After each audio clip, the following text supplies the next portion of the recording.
બાહુભાઈ શેખ, કાંદા બટાકા અને સૂકા લસણના વેપારી, સુરત એપીએમસીના બોર્ડ ઓફ ડિરેક્ટર. છેલ્લા 8-10 મહિનાથી લસણના ભાવો જે પ્રમાણે વધી ગયા છે એના લીધે અત્યારે ચાઇનાથી લસણ ધીરે ધીરે ભારત દેશમાં પણ ઘૂસી રહ્યું છે. હવે એ પોર્ટ પરથી કાયદેસર પણ આવે છે અને ગેરકાયદેસર પણ આવે છે, પરંતુ આ લસણ સરકારશ્રીની ગાઈડલાઈન મુજબ એને સ્વાસ્થ્ય માટે હાનિકારક બતાવવામાં આવે છે અને ખરેખર એમાં જે રીતની દવા અને પેસ્ટિસાઇડનો ઉપયોગ થાય છે એટલે એ સ્વાસ્થ્ય માટે હાનિકારક જ છે. અને ખાસ કરીને છેલ્લા 3 વર્ષથી આપણા ત્યાંના લસણની ખેતી કરતા ખેડૂતોને પોતાના માલનો ભાવ ન મળવાના કારણે આ વર્ષે ઉત્પાદન ઓછું છે.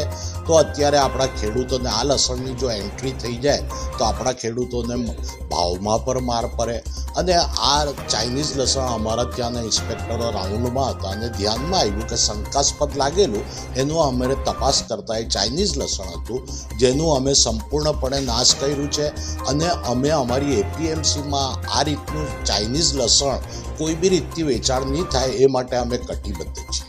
શું ફરક બંનેમાં દેશી? જો આમ જોવા જોઈએ તો હવે ચાઇનાની દરેક વસ્તુમાં ફરક તો હોય જ છે, દેખાવમાં સારું હોય છે પરંતુ એમાં તીખાશ નથી હોતી અને જે આપણા લસણમાં ટેસ્ટ હોય તે કોઈ પણ રીતથી એ ટેસ્ટ હોતા નથી, પણ દેખાવમાં સારું હોવાના કારણે લોકો એના તરફ આકર્ષાય છે.